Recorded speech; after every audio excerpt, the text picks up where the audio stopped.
it's almost, to me, it's almost like there's a lot of people that want to go to war. And it all seems to be these Western leaders that I don't understand. Ukraine is corrupt.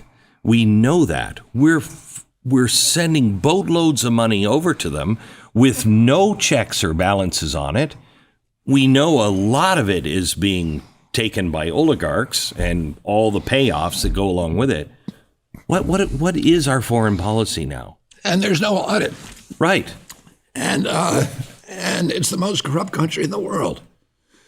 So, that's, independent assessors have said for years, it's the most corrupt country in the world. Correct. By the way, my son went over there and fought, or, on the side of Ukraine for the Foreign Legion over there, and he was a machine gunner for a Special Forces unit. And, he and I don't see eye to eye on the war, but, I'm proud of him for what he did. And I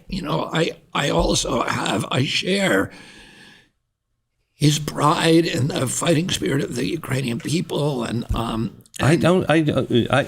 we have a problem mixing people with leadership and politicians.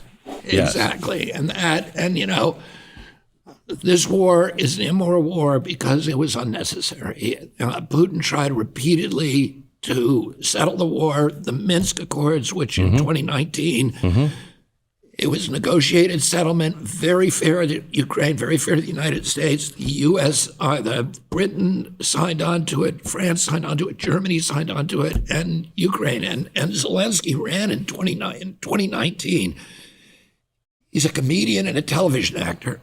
He wins with 70% of the vote because he ran on a peace platform, because Ukrainian people wanted peace. And they wanted to sign the Minsk Accords, and we could have all walked away from it. And Russia would not have Donbass, Lugansk. Instead, Zelensky got in there and he pivoted. Why did he pivot? Well, nobody really knows, but the suspicion is that he was threatened by ultranationalists, read sort of neo-Nazis in his own political party, and by the U.S. State Department, by Victoria Nuland, who's head of the neocons, and that she said to him, "You will not get U.S. support unless you oppose that agreement." So Putin then goes in, and we say, we're all told this comic book story. He's a supervillain who's going to take over Europe. Really, I don't think so. He said only 40,000 troops. He clearly doesn't want to take control of the country. It's a country of 44 million people. And this is what he said. He just wanted us back at the negotiating table.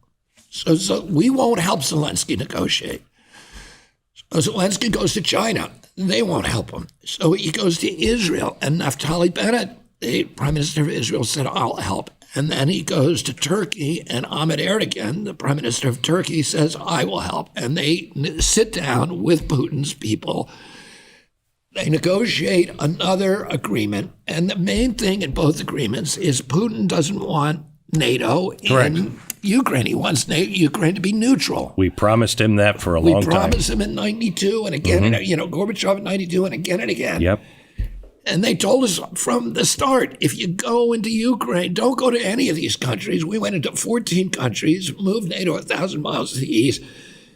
But they said from the outset, NATO is a red line. We've been invaded through NATO 3 times. The last time we were invaded, they killed 1 out of every 7 Russians. And we're not going to allow anybody to control NATO and then put Aegis Tomahawk missiles 4 minutes from Moscow. Correct. We could decapitate the entire Russian leadership in 4 minutes. The Cuban Missile Crisis in reverse. Exactly, and of course the Russians don't want that. And my uncle always said, if you want peace, you better understand you better put yourself in the shoes of your opponent. Nobody's doing that. Nobody in our government will talk to Putin. Why? Are we this dumb, or do we have everything? I've never seen an administration make this many errors that all fall out of the interest of the United States. I mean, it's a is a cluster of bad policies. Here's what I would say, because I never put myself in other people's heads. I don't, to answer why is he doing it. I'll never do that unless I can tell you. I can tell you the incentives. One is, at every time we move NATO into a new country, that country is under a contractual obligation to conform its weapons purchases to NATO specifications. That means billions of dollars. Raytheon, General Dynamics, Northrop Grumman, Boeing, and Lockheed. And those companies, which are all owned by BlackRock, control both the Republican and Democratic Party. And, that's part of this whole engine that keeps us in a constant state of war. So they want to go into NATO. And, and then you have a President Biden, who always has been, it's like the only foreign policy tool that he has is military. It's like the guy, carpenter, who has a hammer, and it's the only tool he's got. And Lindsey Graham. Everything looks like a nail to him. Yeah. And they, it's a go-to. And, Biden was the first guy into Iraq. My uncle was against the Iraq War. A lot of other people were, but Biden was the guy who was leading the charge for Iraq, which was the worst foreign policy blunder in the history of our republic. We drove Iraq. Iraq today, we spent $4 trillion there. We killed more Iraqis than Saddam Hussein. We created ISIS. We left it. It's an incoherent battle between Shia and Sunni death squads. We